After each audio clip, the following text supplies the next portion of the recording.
अस्सलाम वालेकुम नादरीन, आप यूट्यूब चैनल देख रहे हैं। मैं इमरान खान हूँ। मौलाना फजलुर रहमान साहब को हीरो बनाने का सिलसिला जारी है और एक के बाद एक बयानात उनकी तरफ से आ रहे हैं, दूसरी तरफ से भी बयानात आ रहे हैं और पाकिस्तान की एस्टेब्लिशमेंट मौलाना फजलुर रहमान साहब को दिखाना चाहती है कि जैसे वो बहुत एंटी एस्टेब्लिशमेंट हैं और वो अवाम के बड़े हक में हैं और वो फ़ौजी मुदाखलत के ख़िलाफ़ हैं, ताकि उन्हें मकबूलियत मिल जाए। फजलुर रहमान साहब को हो सकता है गिरफ़्तार भी किया जाए, कुछ मुकदमात करके ड्रामा किया जाए और इस ड्रामे की उनको बहुत बड़ी पॉलिटिकल एक जो है वो माइलेज मिलेगी, ऐसा लगता है खैबर पख्तूनख्वा में, क्योंकि लोग इस वक्त पाकिस्तान की मिलिट्री एस्टेब्लिशमेंट से अपने आप को दूर रखे हुए हैं और उनको बड़े गिले और शिकवे हैं, बल्कि नफरत करते हैं। और ये नफरत पाकिस्तान की एस्टेब्लिशमेंट की अपनी फैलाई हुई है और उस नफरत का मौलाना फजलुर रहमान साहब को फ़ायदा उठाना है और एस्टेब्लिशमेंट की मर्जी से उठाना है। और ये ऐसे ही है। फजलुर रहमान साहब का जो मौक़िफ़ है वो ठीक है, मौक़िफ़ की हमायत ज़रूर की जाएगी और सबको करनी चाहिए कि उनका मौक़िफ़ ये वाला ठीक है। लेकिन फजलुर रहमान साहब का जो किरदार है वो हमेशा से मशकूक रहा है। फजलुर रहमान साहब ने अपने किरदार को जिस तरीके से हमेशा वो यू टर्न लेते हैं उससे मशकूक खुद बना दिया है। फजलुर रहमान साहब माजी में खुद ही एतराफ़ करते रहे कि मैंने जर्नैलों के कहने पर काम किया, मैंने जर्नैलों के कहने पर हुकूमत गिराई, मैंने जर्नैलों के कहने पर हुकूमत बनाई और वो सारी चीज़ों के अंदर शामिल थे जो गंद पाकिस्तान के साथ मारा गया। एक दफ़ा नहीं, कई मरतबा मारा गया और हमेशा फजलुर रहमान साहब एस्टेब्लिशमेंट की बी टीम के तौर पे काम करते रहे, अक्सर एस्टेब्लिशमेंट की ए टीम के तौर पे भी काम करते रहे और एस्टेब्लिशमेंट मौलाना फजलुर रहमान स्टेटस को ये सारा कुछ एक ही है। लेकिन फिलहाल हीरोगिरी का एक सिलसिला जारी है। मौलाना फजलुर रहमान साहब को मार्केट में लॉन्च किया गया है एंटी एस्टेब्लिशमेंट इनकलाबी हीरो बनाकर। लोग इस पे बिलीव नहीं करते, मैंने सर्वे करवाया था तो 90% लगभग लोग ये कह रहे हैं कि फजलुर रहमान साहब बिल्कुल इनकलाबी आदमी नहीं है और ये सारी जालसाजी है। अब फजलुर रहमान साहब ने एक और स्टेटमेंट दिया, उन्होंने कहा जी कि मैं इनकी खोपड़ियों के अंदर इनके मगज को जानता हूं। हाँ जी, आपने उनके साथ टाइम गुजारा हुआ है तो आप नहीं जानेंगे तो कौन जानेगा। ये जालसाज है, हमें इतना मालूम हो गया है कि असल रुकावट कहां पे है, इसीलिए निशाने पर वही लोग हैं। यानी ये एस्टेब्लिशमेंट का कह रहे हैं कि जनाब रुकावट यहां पे है फौज में, तो हम निशाने पे भी हमने उनको रखा हुआ है। दीन इस्लाम और तालीमात पर कोई कंप्रोमाइज नहीं होने देंगे। अच्छा, ये फटाफट मौलवी जो है ना, ये इस्लाम को बीच में ले आते हैं। जब भी कभी मौलवी का मामला आता है ना, मौलवी फटाफट इस्लाम को बीच में डालता है। फौज का मामला आएगा ना, वो फौरन गद्दारी का फतवा देंगे। यानी जैसे ही आप मिलिट्री एस्टेब्लिशमेंट फौजी जर्नैल के खिलाफ आप कोई बात करेंगे तो आप फौरी तौर पे गद्दार करार दे दिया जाएगा आपको। फौजी के साथ आपकी लड़ाई हो गई तो वो कहेगा जी आप गद्दार हैं। किसी फौजी के साथ आपका जाती मामला भी हो जाएगा ना, लड़ाई झगड़ा हो जाएगा, वो कहेगा गद्दार है। रिटायर फौजी के साथ भी हो जाएगा ना, वो कहेगा तुम तो ही गद्दार। तो फौजी के पास जो सबसे बड़ा हथियार होता है वो कहता है गद्दार है। सियासतदान जो है उसके साथ आपकी लड़ाई हो जाएगी, वो कहेगा तुम करप्ट हो, तुम करप्ट हो। और इसी तरह मौलवी के साथ आपकी लड़ाई हो जाएगी, वो कहेगा तुम इस्लाम के दुश्मन हो और तुम दीन के खिलाफ साजिश कर रहे हो। तो एक्चुअली इन सारे लोगों को पता है कि ये सारा कुछ जो खुद करते हैं ना वो दूसरे पे डाल देते हैं। ये साइकी है ना, ह्यूमन साइकी है। बहरहाल मौलाना साहब इस्लाम को बीच में ले आए। उन्होंने कहा हम जिंदा हों और हमारे सामने कुरानी उलूम को दफन किया जाए। कौन कर रहा है भाई दफन कुरानी उलूम को? थोड़ा अरसा पहले तो आप कह रहे थे फील्ड मार्शल आसिम मुनीर हाफ़िज़े कुरान है और आप उनकी तारीफें कर रहे थे, अब आप कह रहे हैं जी कुरानी उलूम को दफन कर रहे हैं। तो ये आप कैसे कह सकते हैं? दीनी मदारस को अवामी धारे में लाना चाहते हैं, बड़ी तनकीद वगैरह उन्होंने की। देखिए फजलुर रहमान साहब ने कई मरतबा ना, अब बिल्कुल उनके भाई ने एक दावा भी कर दिया। उनके भाई ने कहा जी कि जुर्रत है तो मौलाना फजलुर रहमान साहब पे पर्चा दो ना पर्चा देकर दिखाओ ना पर्चा।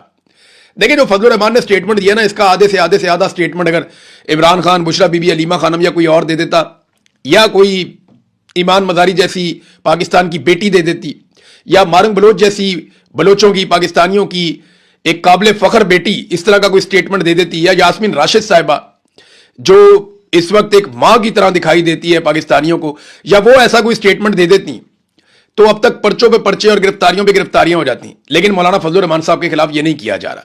लेकिन डिमांड उनकी पार्टी की तरफ से आ रही है कि यार बात बंद नहीं रही। हमने काफी जोर लगाया है एंटी एस्टेब्लिशमेंट बयानियां बनाने का, लोग यकीन नहीं कर रहे, लिहाजा आप गिरफ्तारी करें, आप पर्चा दें। तो अब उनका भाई जो है वो चीख के कह रहा है कि जरूरत है तो मौलाना फजलुर रहमान पे पर्चा दो ना पर्चा, देते क्यों नहीं है पर्चा दो। और उनका बेटा भी अलग से सख्त तकारीर कर रहा है, उनका भाई भी अलग से सख्त तकारीर कर रहा है। और बल्कि उनके भाई ने कहा वहां पे सेनेट में खड़े होकर के कबायली लश्कर बनाने का क्यों कह रहे हो, क्या वजह है कबायली लश्कर बनाने का कहते हो? इतनी बड़ी फौज है, इतनी बड़ी पुलिस है, एफसी है, रेंजर्स है, सब है। ये बात बल्कि महमूद खान अचकज़ई ने भी की है। ये सब लोग ये बात कर रहे हैं कि कबायली लश्कर क्यों बनाए। अचकज़ई साहब ने तो हवाला दिया मीटिंग का कि जहां पे आला सतही मीटिंग में कहा गया कबायलियों को, लोगों को कि जनाब आप बनाए जरगे, आप बनाए वो लश्कर बनाए, आप लश्कर बनाए, हथियार आप उठाएं, हम आपके साथ हैं।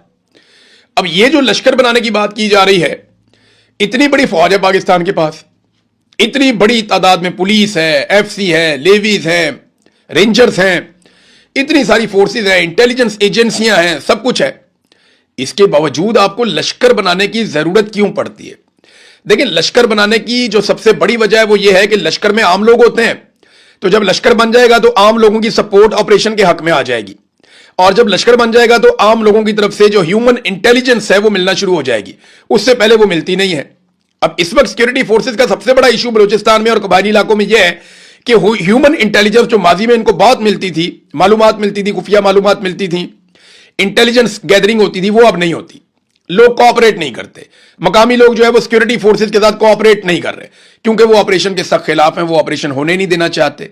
और ऑपरेशन ना होने देने की वजह यह है कि इससे पहले जितने ऑपरेशन हुए उनमें जितने वादे किए गए वो सारे वादे तोड़ दिए गए।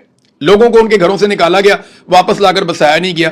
लोगों के घर तोड़ दिए गए, कारोबार तबाह कर दिए गए, वापस उनकी मदद नहीं की गई। लोगों के साथ जितने भी वादे किए वो पूरे नहीं किए, बल्कि जो लोग लश्कर बना रहे थे वो लोग टारगेट किलिंग में बाद में मारे गए। लिहाजा अब लोग ऑपरेशन के खिलाफ हो चुके हैं। तो मौलाना फजलुर रहमान साहब के ऊपर तनकीद करने में सबसे आगे जो इस वक्त कमर बस्ता एक मुजाहिद, वो ताहिर अशरफी है। ये प्रेस कॉन्फ्रेंस के महाज के ऊपर कमर बस्ता मुजाहिद है, और जो आगे वाली सफ़े हैं उनके अंदर ये इस वक्त जंग लड़ रहे हैं, जहाद कर रहे हैं ताहिर अशरफी साहब। और हर जगह प्रेस क्लब में जाते हैं, हर जगह पे प्रेस कॉन्फ्रेंस करते हैं, हर जगह पे कॉन्फ्रेंस करते हैं, हर जगह पे वो फील्ड मार्शल की तारीफें दिन रात एक किया हुआ उन्होंने, वो तारीफों पे तारीफें कर रहे हैं। और शोहदा के लिए वो रोते भी हैं, बिलकते भी हैं, बहुत परेशान होते हैं। ताहिर अशरफी ये एक्चुअली क्यों कर रहे हैं? ताहिर अशरफी को ना कई मरतबा मौलाना फजलुर रहमान साहब ने और उनकी पार्टी ने शर्मिंदा किया माजी में। ये एक दिन बैठे हुए थे, इनको उठा भी दिया, उठो भाई निकल इधर से। तो ताहिर अशरफी साहब बैठे थे बड़े चौड़े होके प्रेस कॉन्फ्रेंस करने के लिए, तो फजलुर रहमान साहब आए तो इनको उठा के खड़ा कर दिया, इनको वहां निकाल दिया साइड पे। तो बेचारे वहां से निकले बड़ी शर्मिंदगी के साथ, वो भी शर्मिंदगी है। फिर ताहिर अशरफी ने कई दफा कहा जी मैं उलमा का जो है वो नुमाइंदा हूं, और मैं जनाब इतने सारे उलमा का मैं उनकी आवाज हूं, और सारे उलमा मेरे साथ है। लाखों उलमा की तादाद बता देते हैं वो फिर उलमा इकराम ने, फजलुर रहमान ने, इन सारों ने कहा जी ये किधर से आ गया, ये तो जितने बंदे कह रहा है, जितने लाख कह रहा है, उतने बंदे नहीं इकट्ठे कर सकता। तो ताहिर अशरफी साहब की बड़ी बेइज्जती की इन्होंने कई दफा। जो जमीयत उलमा इस्लाम वाले मौलवी हैं, इन्होंने बहुत बेइज्जती की ताहिर अशरफी की। अब वो ताहिर अशरफी के पास मौका आ गया बदला लेने का। खुद तो वो लड़ नहीं सकता, फजलुर रहमान से कभी भी मुकाबला नहीं कर सकता। तो ताहिर अशरफी को मौका ये मिल गया कि जनाब अब क्योंकि थोड़ा सा एस्टेब्लिशमेंट के साथ लड़ाई हो गई फजलुर रहमान की, चाहे जालसाजी है जो भी है, या मिल मिला के लड़ रहे हैं, या नूरा कुश्ती है, जो भी है, ये लड़ाई हो गई है, तो इसका हम फायदा उठा के ना मैं फौज के साथ मिलकर इससे बदला लेता हूं। तो ताहिर अशरफी साहब बदला ले रहे हैं। देखिए, शोहदा का कोई उनके दिल में दर्द या दुख नहीं जाग रहा। अगर ताहिर अशरफी के दिल में शोहदा का दुख जाग रहा होता तो शोहदा की लाशें पड़ी हुई है, यूनिफॉर्म वाले शोहदा थे, वो भी पाकिस्तान के बेटे थे, उनकी लाशें पड़ी हुई है पहाड़ों में भी और वहां पे सड़कों पे भी। जाके उनकी लाशों पे बैठ के नुहाखानी करे, वहां पे जाके रोए, वहां पे जाके कहे कि जनाब ये लाशें मेरे शोहदा की हैं, जाकर उनके मातम करे ना, वहां पे जाकर रोए, वहां पे जाकर कहे। किसी और शहर में, कराची में, इस्लामाबाद में, लाहौर में बैठ के प्रेस कॉन्फ्रेंस में रोने से बेहतर है कि ताहिर अशरफी ने अगर रोना है तो वो कोयटा में उस सड़क पे चला जाए जहां पे इस वक्त 30 से ज्यादा शोहदा की लाशें पड़ी हुई हैं और लवाहिकीन बैठे हुए हैं, और वो बता रहे हैं कि हमारे साथ क्या हुआ। वो एक बहन है, उसने बताया कि उसके भाई के लिए एम्बुलेंस भी नहीं दी। ये बाकायदा स्टेटमेंट है मेरे पास। वो बहन बता रही है कि मेरे भाई के लिए एम्बुलेंस भी नहीं दी, और हम एम्बुलेंस मांग रहे थे, सरकार ने हमें एम्बुलेंस भी नहीं दी और मना कर दिया। यानी अगर तुम हमें लाशें नहीं दोगे तस्वीरें बनाने के लिए, वीडियोस बनाने के लिए, तो हम तुम्हारी लाशों के लिए एम्बुलेंस भी नहीं देंगे। और उस बहन ने जो बात की वो बड़ी तकलीफ दे है, बहुत ज्यादा तकलीफ दे है। उसने बताया कि हमने शादी वाला जोड़ा बेचा है, जो महंगे कपड़े थे वो कपड़े बेचे, और वो कपड़े बेचने के बाद हम ने गाड़ी ली है। 15,000 रुपए में हमने वो कपड़े बेचे, और 15,000 रुपए में कपड़े बेचने के बाद हमने वो गाड़ी ली है किराए पे, और उसके ऊपर हम अपने भाई की लाश को लेकर गए। ये शोहदा के साथ किया जा रहा है। ये तौहीन नहीं है शोहदा की, इस पे ताहिर अशरफी एक लफ्ज ही बोलेगा। ये सिर्फ फजलुर रहमान से अपना स्कोर सेटल कर रहे हैं और कोई मसला नहीं है। शादी का जोड़ा देकर 15,000 रुपए हासिल किए और भाई की मैयत लाने वाली गाड़ी का किराया अदा किया। ये बहन के अल्फाज हैं। तो यहां पे क्यों नहीं रोता ताहिर अशरफी? शोहदा की लाशों को, मैयतों को पहाड़ों में पड़े रहने देना 3 दिन तक, ये शोहदा की तौहीन नहीं है? DGISPR ने और पुलिस ने यह दावा किया और बलूचिस्तान की हुकूमत ने भी दावा किया, एक दिन पहले वो दावा करते हैं कि जनाब हमने क्लियरेंस ऑपरेशन कर दिया है, और एक दिन के बाद दहशतगर्द बुलाते हैं कि जनाब आ जाएं और आके अपनी लाशें उठाकर ले जाएं, और लोग जाते हैं दहशतगर्दों के साए में, वहां पे उनकी तलाशी ली जाती है, वो फिर वहां से अपनी लाशें उठा के वापस आते हैं, जबकि क्लियरेंस ऑपरेशन एक दिन पहले हो चुका है। भाई क्लियरेंस ऑपरेशन का मतलब ये हमने पहाड़ी इलाका सारा क्लियर कर दिया है, दहशतगर्द या तो मारे गए हैं या भाग गए हैं, वहां पे अब सारा कंट्रोल सिक्योरिटी फोर्सेस का है। दावा ये किया था DGISPR ने और बलूचिस्तान की गवर्नमेंट ने, लेकिन उसके एक दिन के बाद दहशतगर्द कहते हैं भाई हम यहीं पे आपकी लाशें पड़ी हुई हैं, आगे उठाकर ले जाओ, और खबरदार कोई जवान आदमी आया या हथियार लेकर आया तो फिर वहां पे बुजुर्ग लोग सफेद दाढ़ियों वाले जाते हैं और जाके लाशें उठाते हैं।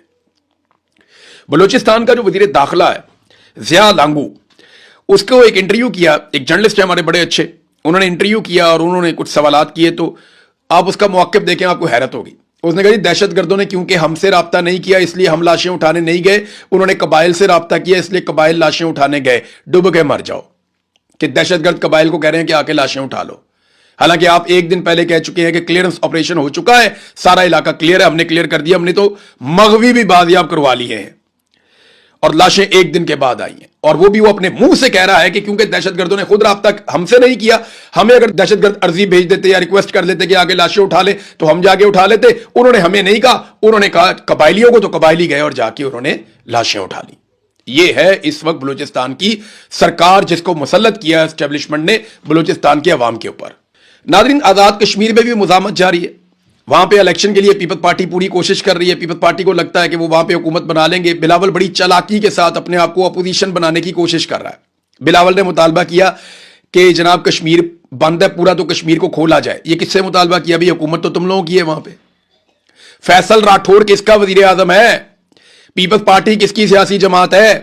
पीपल्स पार्टी की हुकूमत है आजाद कश्मीर में, उसी ने कलअदम करार दिया, उसी ने सरों के ऊपर इनाम रखा, उसी ने सिक्योरिटी फोर्सेस को बुलाया, उसी ने रास्ते बंद किए, उसी ने खुराक बंद करवाई, उसी ने गोलियां चलवाई, उसी ने बंदे मरवाए, उन्होंने ये IG लगाया हुआ है, और IG हर जगह पे दंदनाता फिर। ये सारा कुछ पीपल्स पार्टी ने किया, और बिलावल वहां जाके अपोजिशन बन गया कि जनाब आलमी सतह पे सालसी करवाने वाले यहां पे भी नजर करें। क्यों भाई?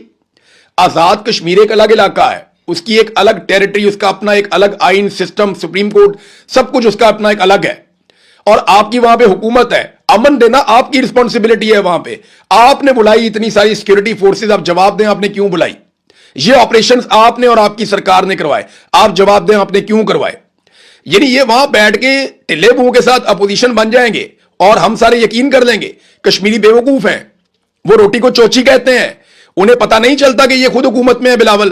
बिलावल की हुकूमत है, और बिलावल मुतालबा किससे कर रहा है? फील्ड मार्शल से, शहबाज शरीफ से मुतालबा कर रहा है। और भाई तुम्हारी यहां पे हुकूमत है, तुम एक नोटिफिकेशन जारी करो, ये कलअदम का स्टेटस खत्म करो ना उनका, एक नोटिफिकेशन दूसरा जारी करो, इनके ऊपर जाली मुकदमे खत्म करो, एक और नोटिफिकेशन जारी करो, ये जाली सीटें जो है इनको भी खत्म करो, ये जो जालसाजी जिसके ऊपर वो कहते हैं जी हमारा मैंडेट कब्जा कर लेते हैं, वो भी नोटिफिकेशन जारी करो, एक और नोटिफिकेशन जारी करो, फौरी तौर पर सिक्योरिटी फोर्सेस को वापस भेजो, एक और नोटिफिकेशन जारी करो, इनके जायज मुतालबा तस्लीम करो, बात खत्म हो जाती है। भाई हुकूमत में बैठ के किससे डिमांड कर रहा है? ये बिलावल की चालाकी है, वो हुकूमत में भी बैठता है और अपोजिशन भी बनता है। इसी तरह वो वफाकी हुकूमत में हर तरह की सपोर्ट देगा, बजट भी पास करवाएगा, एस्टेब्लिशमेंट के हाथ भी मजबूत करेगा, वो बड़े जरदारी ने कहा भी था। तो बिलावल जरदारी ने यही सारे काम किए हैं, लेकिन बड़ी चालाकी के साथ ये अपोजिशन बनने का ड्रामा भी करते हैं कि हमारी सियासत जिंदा रहे। लेकिन कश्मीरी बड़े तेज हैं। सरदार तनवीर इलियास ये ज्यादा हल्कों से इलेक्शन लड़ रहे हैं, ये अपने हल्के में गए तो अवामी मुजामत का उनको सामना करना पड़ा, और पॉलिटिकल एक्टिविटी जिस तरह वो करना चाहते वो नहीं कर पाए, लोगों ने कंपेन को रोका, उसमें रुकावटें डाली। ये नाजरीन सूरत-ए-हाल है आजाद कश्मीर में, लोग वहां पे डटे हुए हैं और अभी वो इंतजार कर रहे हैं, क्योंकि उन्हें कहा गया था कि आप हमें 5-6 दिन का टाइम दे दें, तो अब उन्होंने 22 तारीख तक का टाइम दिया हुआ है। 22 तारीख को अगर लॉन्ग मार्च शुरू होगा तो आजाद कश्मीर की सूरत-ए-हाल दोबारा खराब हो जाएगी, और फिर 27 तारीख को जो इलेक्शन का एक ख्वाब देखा है और बिलावल को वहां पे हुकूमत बनाकर देनी है, बिलावल ने अपना वजीर आजम लेकर आना है आजाद कश्मीर में। बिलावल ने कहां से लेकर आना है? वैसे तो वहां पे जो वजीर आजम आएगा वो एस्टेब्लिशमेंट का ही बंदा आएगा। एस्टेब्लिशमेंट सीटें इस तरीके से बांटेगी कि कुछ दे देगी بلاول کو دے دے گی, کچھ کسی اور جگہ پہ دے دے گی, کچھ آئی پی پی کو دے دے گی, کچھ ادھر پی ایم ایل این کو دے دے گی. وہ اس طرح کا متنجن بنائیں گے کہ پھر وہ اپنا بندہ دیں گے کہ جناب آپ یہ والا بندہ اگر وزیر اعظم بنا لیتے ہیں تو ہم آپ کو یہ والے ووٹ دلوا دیں گے, یہ کر دیں گے, وہ کر دیں گے. تو بندہ جو وہاں پہ اسٹیبلشمنٹ نے اپنا لے کر آنا ہے, اگر وہ الیکشن کروانے میں کامیاب ہو گئے تو. اور اگر الیکشن کا پوری طرح سے بائیکاٹ کر دیا آزاد کشمیر کے عوام نے کہ نو رائٹس نو ووٹ, نو جسٹس نو ووٹ, آپ انصاف نہیں دے سکتے, ہمارے حقوق نہیں دے سکتے, تو ہم ووٹ نہیں دے سکتے. اگر آزاد کشمیر نے یہ رویہ اپنا لیا تو اور بڑی مصیبت بنے گی. جاوید ہاشمی صاحب کی ایک ویڈیو میں دیکھ رہا تھا. اب اس ویڈیو کی میں تصدیق اس لیے نہیں کر سکتا کہ میں نے صرف ان کے اکاؤنٹ کے اوپر یہ ویڈیو دیکھی, اور 1 گھنٹہ پہلے جب میں ویڈیو ریکارڈ کر رہا ہوں اس سے 1 گھنٹہ پہلے انہوں نے یہ ویڈیو پوسٹ کی. اس میں بتاتے ہیں جی ہمارے علاقے کی بجلی کاٹ دی گئی ہے, بہت سارے گھروں کے میٹر اتار دیے گئے ہیں, 30-40 کے قریب جو ہے وہ ڈبل کیبن ڈالے آ گئے ہیں, رینجرز ہے اور پولیس ہے, اور یہ مجھے گرفتار کرنا چاہتے ہیں. تو میں گرفتاری دینے کے لیے تیار ہوں, میں نے اپنا سامان تیار کر لیا, مجھے کسی قسم کی دقت نہیں ہے.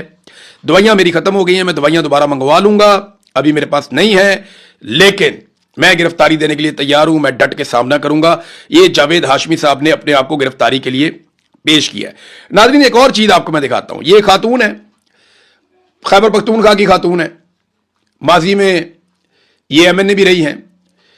یہ جو خاتون ہے نا, اس نے عمران خان پہ بڑا گند اچھالا تھا, بڑا کیچڑ اچھالا تھا. اس وقت نا فضل الرحمان صاحب کی پارٹی بڑی خوش تھی. اب اس عورت نے فضل الرحمان صاحب پہ کیچڑ اچھال دیا, اور اب فضل الرحمان صاحب کے مخالفین بڑے خوش ہیں. تو میں نا فضل الرحمان صاحب کو, ان کی پارٹی کو, عمران خان صاحب کو, ان کی پارٹی کو اور باقی ساری پارٹیوں کو ایک بات کہنا چاہتا ہوں کہ ایسی عورتوں کو اور ان کے ہینڈلرز کو روکیں, ورنہ باری باری سب کی باری, یہ سب پہ کیچڑ اچھالیں گی, سب کو گندا کریں گی, سب کے ساتھ زیادتی کریں گی. تو ایسی عورتوں کو اور ان کے ہینڈلرز کو, ان کو روکیں, ورنہ باری باری سب کی باری. کل عمران خان تھا, آج فضل الرحمان ہے, اس سے پہلے کبھی نواز شریف تھا, ایک دور میں بے نظیر بھٹو کی جو ہے وہ ننگی تصویریں بنا کر نواز شریف نے پھینک دی تھی. تو یہ باری باری سب کی باری آئے گی. یہ جو ہینڈلرز ہیں نا اسٹیبلشمنٹ کے, ان کو روکیں, اور ایسی عورتوں کو بھی روکیں جو یہ گند پھیلاتی ہیں. ایک عورت نے عمران خان کے خلاف بھی پوری کتاب ہی لکھ دی تھی, آپ کو یاد ہوگا. تو یہ اس طرح کی عورتیں آتی ہیں, لانچ ہوتی ہیں, کاروائی ڈالتی ہیں, نکل جاتی ہیں. ناظرین کل ایک مزدور نے خودکشی کر لی پاکستان میں, پنجاب میں, اور مزدور نے خودکشی کی اس وجہ سے کہ بجلی کا بل زیادہ آ گیا تھا. وہ بجلی کا بل ادا کر نہیں پا رہا تھا, تو اس نے جگہ جگہ جا کے منت ترلا کیا کہ میرا بل ٹھیک کر دیں. وہ دوڑتا بھاگتا رہا, اور بہت زیادہ اس نے کوشش کی. دھکے کھانے کے بعد پھر اس نے اپنی جان دے دی. تو ایک غریب آدمی نے, ایک مزدور نے خودکشی کی ہے, اور اس طرح کے واقعات تواتر کے ساتھ ہوتے چلے جا رہے ہیں. لیکن بڑی خبر یہ ہے کہ آج پھر نیپرا نے درخواست جمع کروائی ہے کہ بجلی کا بل مزید بڑھا دیا جائے, کم سے کم 2 روپے فی یونٹ بجلی کی قیمت میں اضافہ کیا جائے. اور اس سے شہباز شریف جو ہے بڑی سپیڈ کے ساتھ, بڑی سپیڈ کے ساتھ عوام کو 18 ارب روپے کا مزید چونا لگائے گا. یہ ہے ناظرین پاکستان کے اندر صورتحال, اور اس کے بارے میں کوئی نہیں سوچے گا, اس کے بارے میں کوئی نہیں سوچے گا. میں طاہر اشرفی سے پوچھتا ہوں, مجھے بتایا نا کہ یہ جو مزدور ہے جس نے خودکشی کی ہے, اس کے لیے بھی اس کے آنسو نکلیں گے, کبھی روئے گا اس کے لیے بھی, تو اس کے بارے میں بات نہیں کرے گا, کیونکہ یہ بات فیلڈ مارشل کو یا شہباز شریف کو پسند نہیں آئے گی. لہذا یہ جو سرکاری مولوی ہوتے ہیں نا, ان کا کوئی دین ایمان نہیں ہوتا. یہ وہی کرتے ہیں جو ان کے آقا کہہ رہے ہوتے ہیں, اس کے علاوہ کچھ نہیں کہتے. ہمارے دیکھیں نا عدالتوں میں ایسے بندے آ کر بیٹھ گئے ہیں. یہ سٹیٹمنٹ آپ دیکھیں, یہ کتنا انٹرسٹنگ سٹیٹمنٹ ہے. یہ آئینی عدالت کے سربراہ ہیں جناب جسٹس امین الدین خان. ذرا سٹیٹمنٹ سنیں آپ. آئین پاکستان ہر شہری کو مساوی حقوق کی ضمانت دیتا ہے. جج صاحب, آپ کے کولیگ کے بیٹے نے 2 بیٹیاں سڑک پہ قتل کی ہیں غیر قانونی گاڑی چلاتے ہوئے, اس کے پاس لائسنس بھی نہیں تھا. 4 دن آپ اندر نہیں رکھ سکے اسے. جج صاحب, ڈار فیملی کا جو گینگ ہے, انہوں نے خواتین کو باہر سے بلا کے ریپ کروا دیا ہے. ان خواتین سے زبردستی ویڈیوز بنوائی جا رہی تھی. آپ انصاف نہیں دے سکے انہیں, اور ایمان مزاری کو آپ نے فٹافٹ 17 سال کی سزا سنا دی. یہ آپ کا انصاف ہے, یہ آپ کا آئین کہتا ہے. آئین اگر سب کے لیے برابر ہوتا تو کسی کے پاس استثناء نہ ہوتا. آپ کے آئین کو جس بنیاد پہ بنایا گیا تھا وہ قرارداد مقاصد ہے, جس میں یہ لکھا ہے کہ کوئی بھی آئین میں ترمیم یا تبدیلی ایسی نہیں ہو سکتی, کوئی ایسی شک نہیں ہو سکتی جو اسلام سے متصادم ہو. استثناء تو اسلام میں ہے ہی نہیں. تو آپ کے فیلڈ مارشل نے اور सदर जरदारी ने, इन्होंने इस्तिस्ना कैसे ले लिया, वो भी ताहयात? इसका जवाब है आपके पास? तो आईने पाकिस्तान हर शहरी को मुसावी हकूक की जमानत देता है। ये बातें करने में तो बहुत अच्छी हैं, लेकिन आप लोगों ने अवाम से वो सारे हकूक छीन लिए हैं जो अवाम को आईन